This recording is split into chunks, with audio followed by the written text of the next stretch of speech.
That is so not in tune.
Hey guys, my name is Zachariah Connor, and welcome back to my channel. Today we're going to be having a second look at my Gretsch G5422TG that I bought way back in March, and we're going to have a look at it and see, do I still love it, do I hate it, and talk about what's good, what's bad, and all that stuff. For starters, I purchased this guitar in March at the beginning of lockdown. I've wanted one of these for a long time, and I've really been hankering after that Gretsch tone.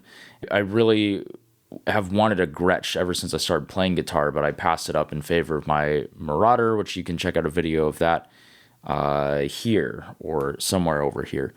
That guitar is great. I love it, but I was considering a Jet version of this guitar. Back in March, I ordered one of these from 5 Star Guitars in Beaverton, and they gave me a great deal on it. It's a stunning guitar visually. I think definitely gotten a lot of compliments on it. People really like the look of it. My wife loves the look of it. She thinks it's very, very beautiful, and I think she's very beautiful. So if you're watching, baby, I love you. Okay, so let's talk about overall thoughts. This guitar has been fantastic. It's really great for recording because it's got such a robust low end and low mids that it has some girth that my Jazzmaster just doesn't have. The Jazzmaster just really cuts.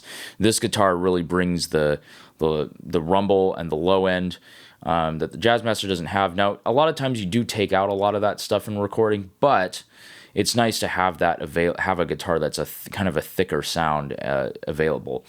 Even though it does have a lot of low end and low mids, compared to some single coil guitars, it has so much chime and top end that a normal humbucker guitar just doesn't have. And to me, that's pretty cool because it really enhances, I think, the sound with overdrive. It doesn't end up sounding just muddy and all you're hearing is the distortion. You're hearing this beautiful chimey top end that Gretsch is kind of famous for. So I really, really love these blacktop Filtertron pickups. I know they're in the Electromatic series and it's the cheap range or whatever, but they sound great and I feel no need to change them. I thought about maybe I'll get the guitar and I'll like it and such, but maybe I'll want to change the pickups or something at some point. And I just haven't really felt that way about them, so I really like them. Playability-wise, at first when I got it, so the review I did here, which you can check out here, I did that review and I had owned the guitar for 2 days, or it was in my possession for like a day or something like that, and so I hadn't quite got it set up right. Now it plays really, really well. At first I was Still getting used to it, still getting the truss rod and the bridge action set up right, but now it's going really, really well, and it just plays fantastic. I love the Bigsby. It's not the Bigsby's fault, but this guitar has some tuning issues. Most of it's due to the plastic nut and the fact that the angle here on the headstock, your string's going in here, and then it tweaks and goes off at a far angle to reach the G and the D strings over here. If you're worried about tuning issues, definitely try using lubricant. So I've used graphite before, but it's kind of messy and gross. Michael James Adams on YouTube. Check his channel out if you haven't, because it's one of the best. He's a great guitar tech, great guy, and I just love his content a lot. But he recommended using Burt's Bees chapstick on your string and in the nut slots. That works pretty well. I definitely want to take it and get a new nut put on it at some point, and it might be the bridge slots too down here, because these are traditionally, a lot of times on cheaper guitars, are filed in a V shape instead of like a U shape, like the shape of the string, so they can sometimes grab the strings here. So I may swap this out for a roller bridge at some point, but as of right now, I don't want to.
Okay, so what do I not like? We talked about tuning stability. Another con is the Bigsby arm, the way it's attached. There's a bolt that holds the arm in, and then there's a nut, and then in between that is a spring and a washer.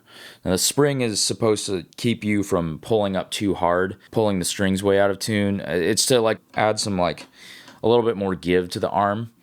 The problem is that the nut doesn't really stay in place. It's fine if you're going this way, but as soon as you go back, the nut sometimes doesn't move back with the bolt, and it starts being unscrewed by the tension of the spring. I might put some Loctite on it to fix it, but so far I haven't done anything with that, so that's just something that's frustrating. I do like the control layout. I like having the individual volumes for each pickup. I find that I don't use them very often. I'm most of the time just grabbing this master volume and rolling all the way down. It does have a treble bleed on here, but I just usually keep it at full. I find myself also not using the neck or the middle pickup as much. Generally, the bridge has so much low end and so much top end that it sounds so great for pretty much everything, and it sounds great clean, it sounds great dirty, and honestly, I could take the neck pickup out and be happy. But the neck does sound really, really beautiful, clean. I'm just not as big of a fan of humbuckers in the neck, but I don't know, maybe I'll try a de-Armand style pickup up here and see if I like that more, because that might give me a little more clarity.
Another thing I don't like is these strap button guys, and it's doing it right now, so we can get a good look at it. Let me put it up on the pedal board cam down below. But basically, how it works is you have this stud here. Let me unscrew it. This stud, which goes into the guitar. And so this end goes into the guitar here, and then this strap lock nub screws on the other side. So you put your strap over this guy, and then you tighten this down.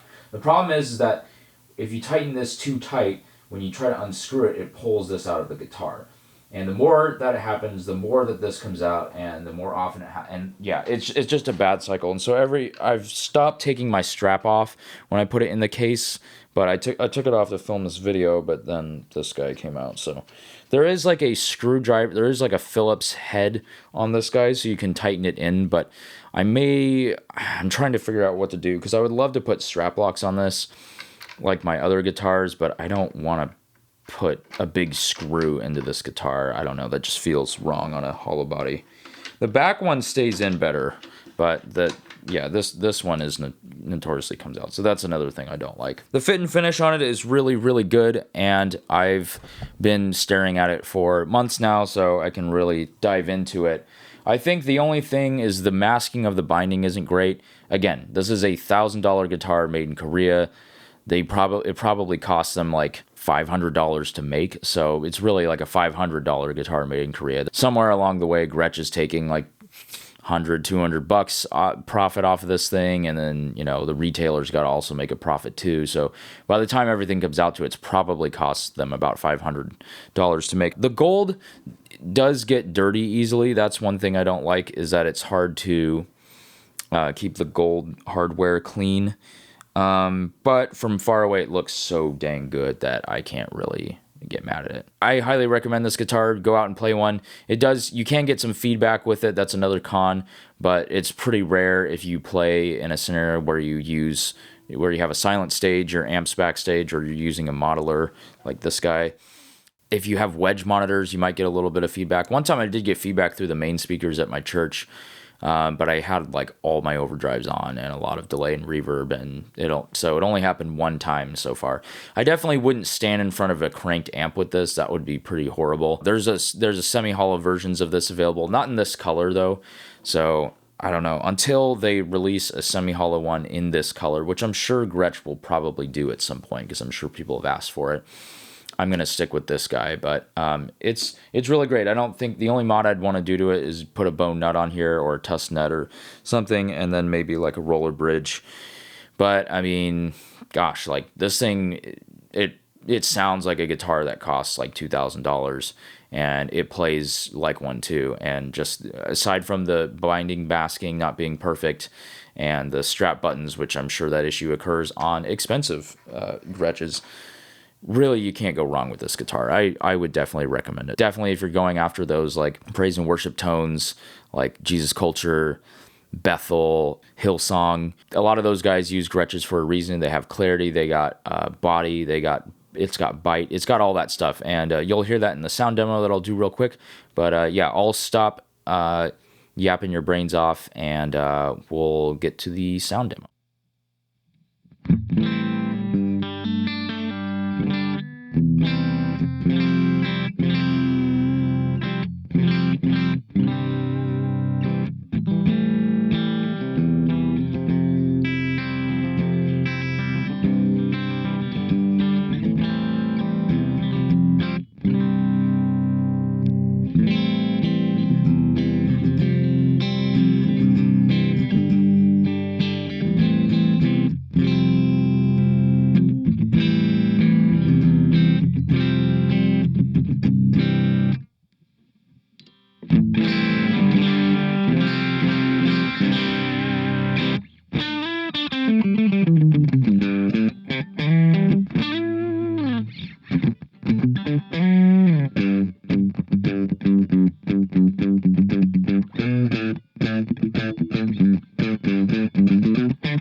right, that's been a look at the Gretsch G5422TG. Thank you so much for checking this video out. If you thought this video was fun, interesting, helpful, or sounded cool, give it a like. If you think my playing is garbage, give this a dislike. Or if you think Gretsch sucks, they don't suck, by the way. I'll see you guys in the next one. Thank you so much for watching. Please subscribe if you haven't, and that's all. Thanks.